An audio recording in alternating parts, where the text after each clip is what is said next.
Dirty Birds, what's up? And welcome to another edition of Falcons Final Whistle presented by Zaxby's. I'm your host, Will McFadden, joined as always by Tori, McElhaney, and Terrin Waack. And we've got a lot to talk about today. Or do we, honestly? It's the 53-man roster for the Falcons, released today, Tuesday. It is 5 o'clock, so an hour ago, we learned who was on Atlanta's 53-man roster, at least initially.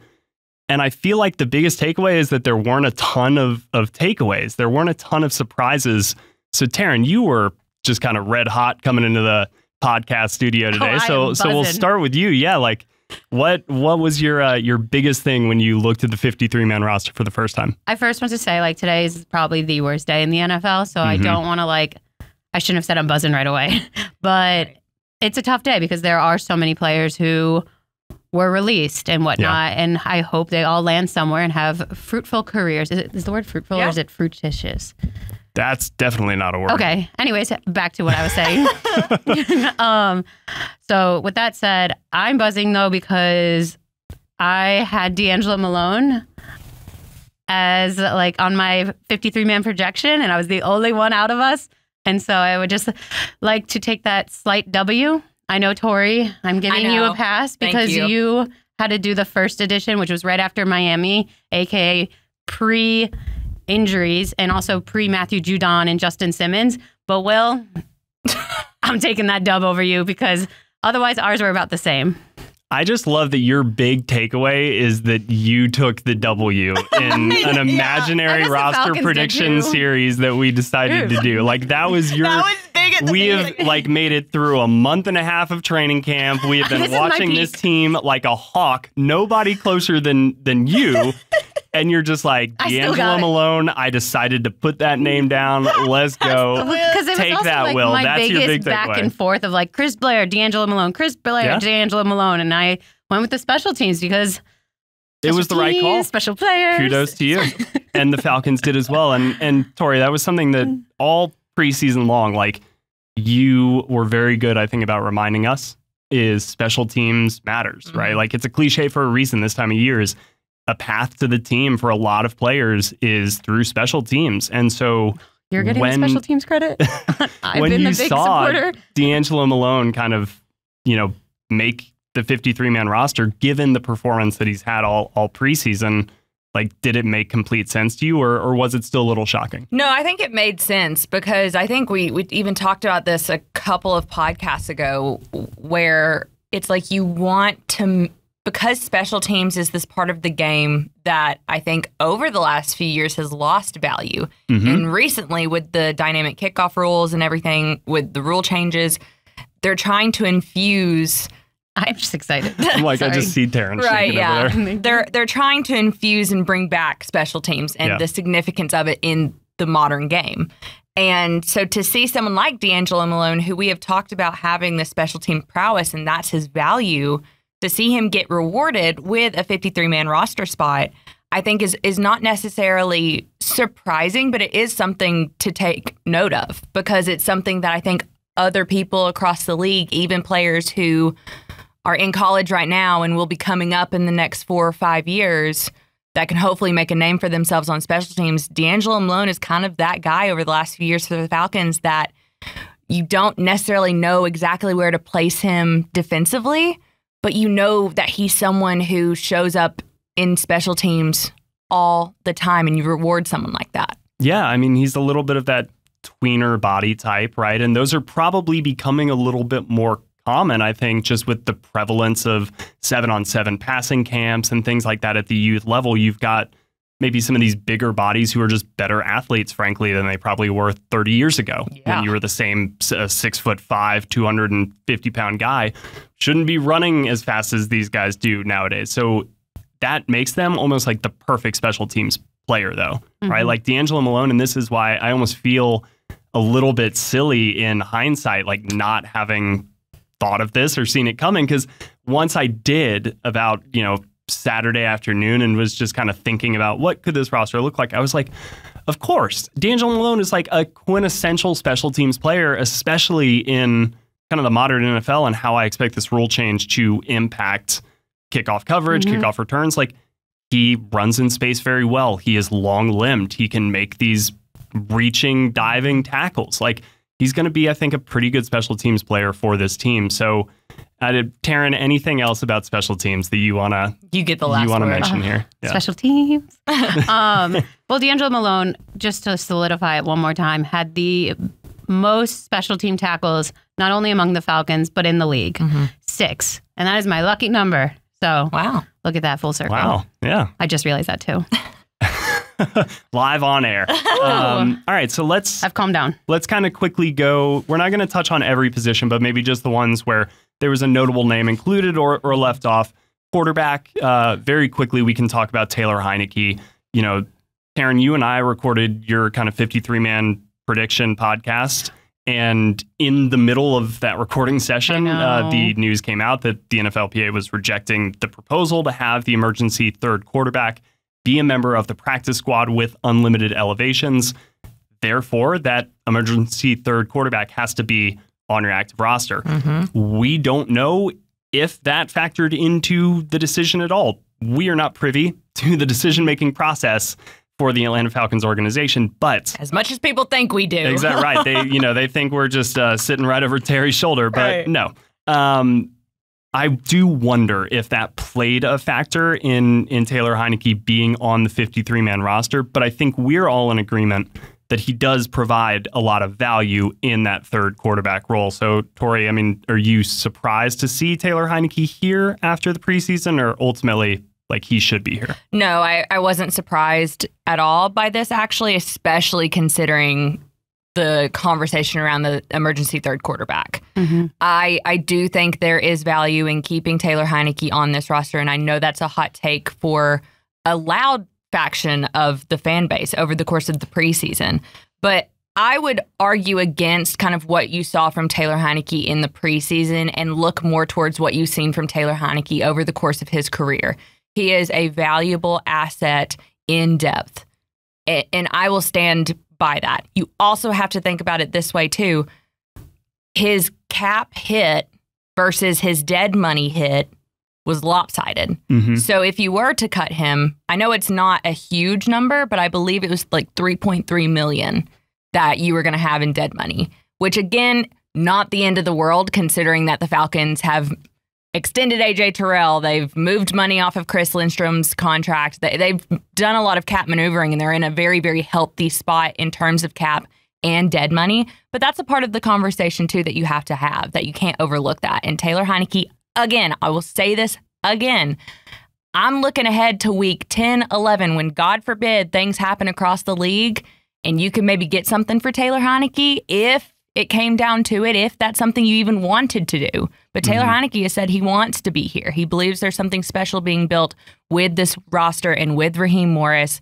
So it wasn't a surprise to see him on the roster for all of those reasons. And again, think about the Taylor Heinicke who's been this journeyman, who's come in and played some valuable football for a few teams in the league. Don't think of the Taylor Heinicke that we saw in the 3 preseason games where he has a third-string offensive line blocking for him. Nothing against those guys. That does make a difference. Well, and another thing to consider is if Kirk is supposed to be focusing on the play, on the playoff push and whatnot like that, having Taylor Heinicke in the quarterback room is a benefit to someone like Michael Penix Jr. because it's been on Michael to learn. And so if Kirk is focusing on the day-to-day and whatnot, at least now Michael has someone he can go to with veteran experience with questions. I'll take that one step further. I actually think Taylor Heinicke is a massive asset to Kirk Cousins as well. And when Matt Schaub was here, right, he wasn't just a quarterback who, I'll never freaking forget this, like in his one start in like 2018 or 2019, just goes out and throws for like 480 yards against, I want to say it was the Rams, or so. It was just bonkers that he hadn't played a game in like 4 years, came out and just threw it all over the yard. But it wasn't what he could do on the field.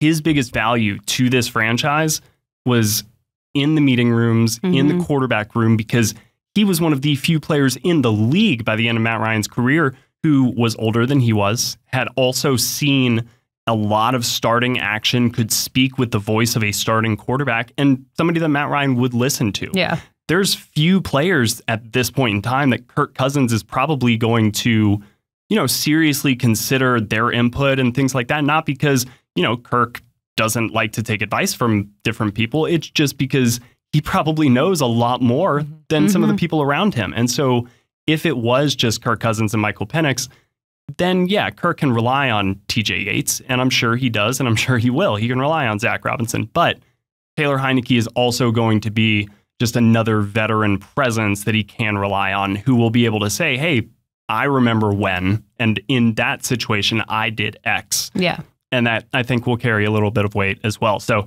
just one other aspect to think about. It's not just on the field play. If they need it from him, he can provide it. But I think during the week, that's going to be impactful as well. So let's quickly touch on wide receiver. Chris Blair, not on the roster. I feel like maybe it was Deangelo Malone or Chris Blair. At least maybe the better way to put that is like that's kind of what we build it to be. Who knows if that was the actual decision? Spot. But it's interesting that special teams, that's where Deangelo Malone made his case, as opposed to offense for Chris Blair, where he would be a little further down on the depth chart. Ultimately, I guess 5 wide receivers. That's a good place to start. Terrin, did you think that that's the number they would keep, knowing kind of the offense and how pass happy we expect it to be? That was the number I had. Yeah. For the projection. But I also think it does come down to, like you said, even special teams where you have someone like Deangelo Malone where he can do defense and special teams. But when you look at the wide receiver group, you already have people who are in both areas, offense and special teams, that they don't necessarily need another. Like Chris Blair could have been a special teams asset, but you already have Casey Washington will be, Kadarrell Hodge will be on both. Like Ray McLeod will be on both.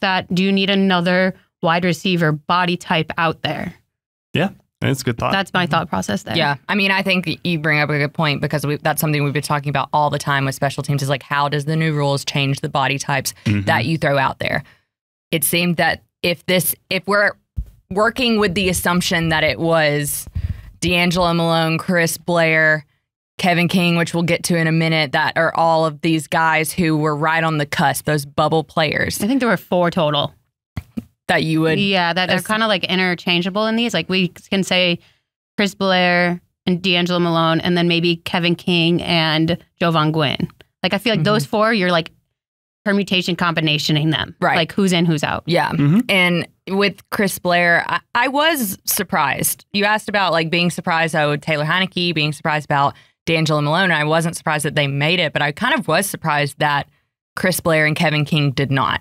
And it was because of all the things that we've seen them do over the course of the preseason. And it really, really felt like both of those guys had standout preseasons and seemed to be important depth pieces that looking back now, it's going to be weird to not, and we don't know what's going to happen with practice squad stuff like that. That's yet to be decided. It's a tomorrow problem. Right. That's not a 5-15 on 53-man roster cut down day. That's not the conversation that we're having. So I don't think this is like end of the road for these 2 guys because of everything that they did in the preseason. But it was surprising because we talk about someone like Deangelo Malone like working his way onto the 53-man roster for what he did in special teams. And you felt like Chris Blair and Kevin King worked their way onto the 53-man roster based on what they did and what they showcased in training camp and the preseason as well in different avenues. But that didn't come to fruition for them. Yeah. I think, when we we can just speed it up and talk about Kevin King kind of now. But yeah, he was my biggest surprise as well. And I think that it's different from Chris Blair, even though they both equally were probably like the offensive and defensive stars and Deangelo Malone would be the special team star of like the preseason games. Sure, that's a good way to put it. I didn't expect Chris Blair at the start of OTAs, minicamp, the offseason. He wasn't on my radar as somebody to look out for. Kevin King was, and not only because of the draft pedigree, but also just because of the way he did play in Green Bay. Like he had some decent seasons there across from Jair Alexander. And his ties here with the coaches. Exactly. So it's like, all right, he was a player I was going to kind of keep an eye on. His was more a confirmation than like an introduction. And then when he starts getting more of the look at safety and in some of the dime packages, and then I was like, okay, so it almost, again, I was like, he's locked down something. Now they're figuring out more of a role for him for what he can do. And in hindsight, maybe it was like, all right, you got to find a way to make the roster. And maybe we should have looked at the amount of snaps he played on Friday night as something different than what I thought it was at the time, which was, okay, you're trying him at a different position now. Yeah. So these snaps are important for that reason. Maybe it was also like, the guys that are playing tonight, they got to show us something because this might be their last chance. Today's episode of Falcons Final Whistle is brought to you by Zaxby's. And after a long game, when I'm tired and I need to refuel, I turn to Zaxby's. Their marinated, hand-breaded, fried to perfection chicken fingers, they hit the spot every time. Get yours with seasoned crinkle fries, a nice drink, and whichever of their 12 signature sauces you're feeling at the moment. But it always hits just right. So next time you need to refuel, go get yourself some Zaxby's. The thing with Kevin King is that's the one that I think hurts the most. Like from a storyteller standpoint too, the story of him being out of the game for 2 years and how much it meant to him to be back on the grass and playing and being full go and being there mentally and seeing the plays that he was able to make and seeing that he was keeping up with the second team. I mean, he's a true second teamer for this group, and from the cornerback and safety position was really adding value to the roster by being on it. And for him not to be on the initial 53-man, it just goes to show that like the numbers game is gonna hurt somebody. Yeah. There's gonna be somebody who, we talk about it every single year, that you're like, that person I felt like should have been on the 53-man roster and they weren't. And I was honestly surprised when I look at the cornerback group and they're only carrying 5 guys. Yeah. That was shocking to me. I never thought for 1 second that you would carry any less than 6 at that position. So especially when DeMarco Hellams goes to IR, which he's officially gone to IR and is designated to return, which is, I think, good news all around for the Falcons.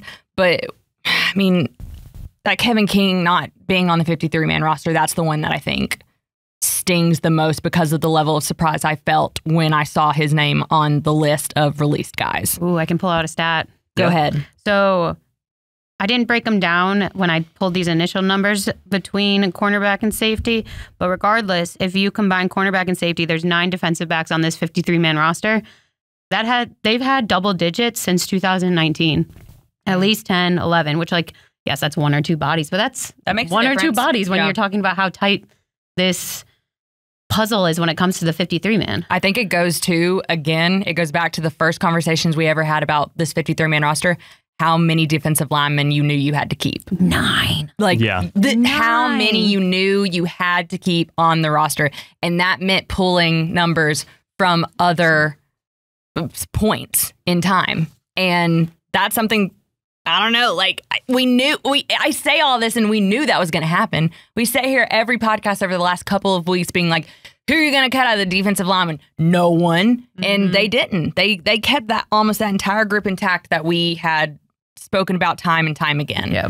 And again, it's just kind of like, that group is deep. If you're looking at a group like that, defensive line group is as deep as they have been in a very, very long time. Even the guys who ultimately didn't make the cut, like, you could make strong cases for Damone Harris and Lakeia London and Bradley and I and, Tommy Togai. Like, all of those guys had really good camps or flashes in a preseason game. So, kudos to the staff, to the front office for, like, acquiring the number of camp bodies that they did, for retaining some of the guys like a Lakeia London or a Contavious Street and, kind of bringing them back, because that was a real standout group. And so, to keep the 9, and we're including James Smith-Williams in that 9, that's a hefty group. It's where I think you're going to get a lot of the unique nuances of this defense. Yeah. They can do a lot of different versatile things, both in the front end and the back end. As we talk about some of the maybe additions onto the roster that cost, frankly, guys like Kevin King potentially a spot, I look at the offensive line, somebody who I loved watching in training camp and in preseason games, who I'm thrilled to see on the 53-man roster.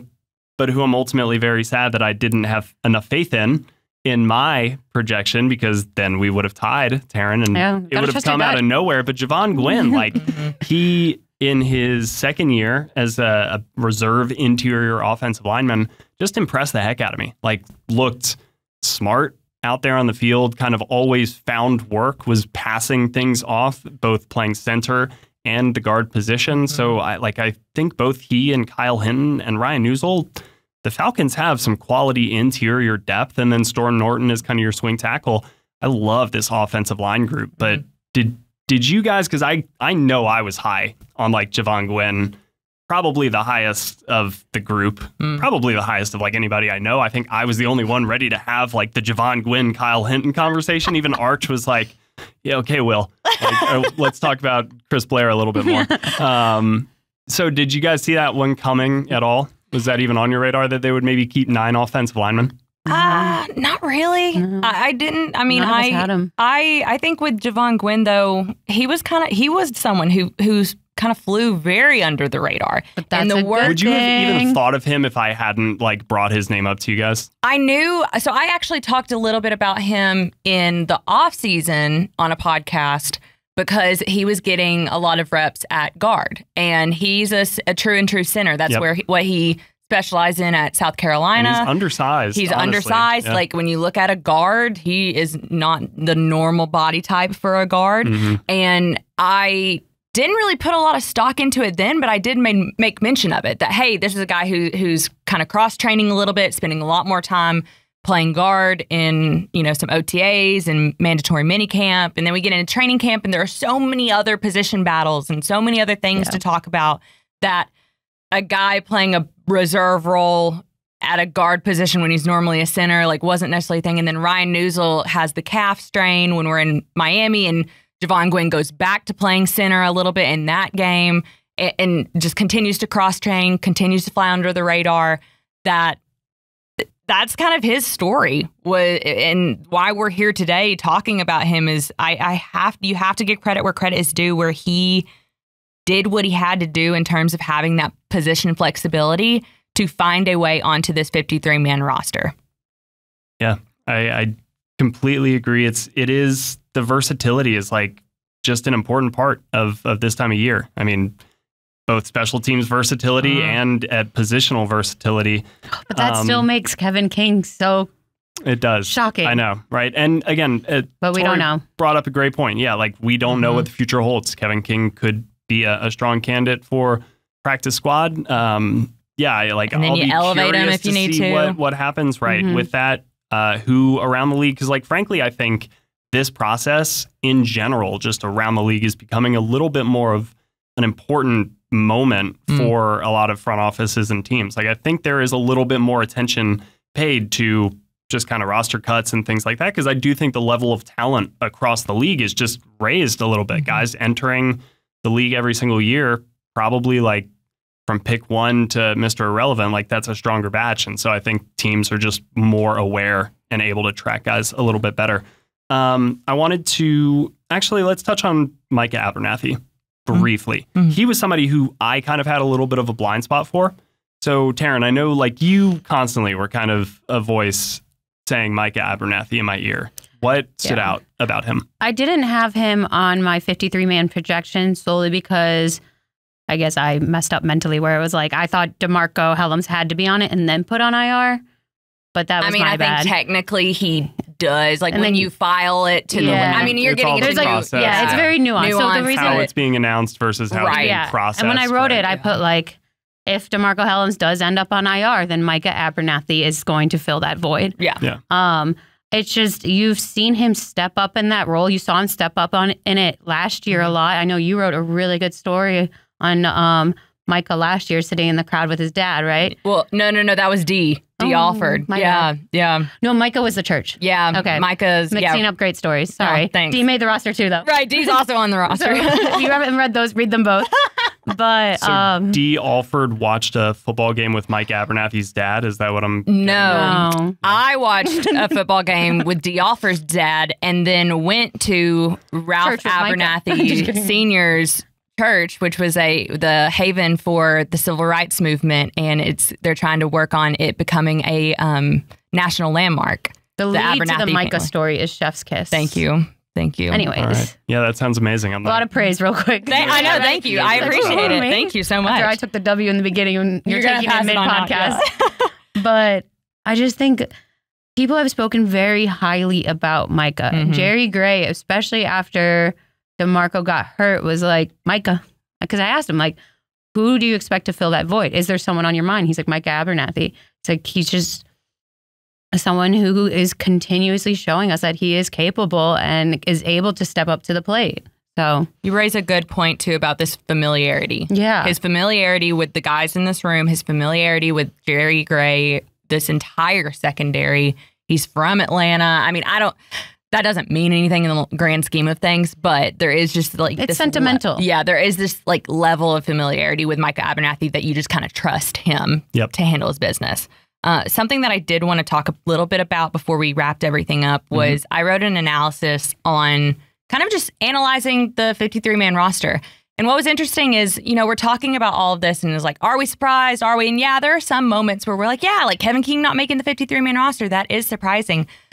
But to be completely honest, comparative to years past, this 53-man roster cut down today wasn't filled with a lot of big surprises. And for me, that was I think it speaks to the Falcons' current cap health, which, let's be honest, is not something that we were able to talk about for a few years. When Terry Fontenot first got in here, that was the challenge, was getting the cap to a healthy level, getting it out of the red.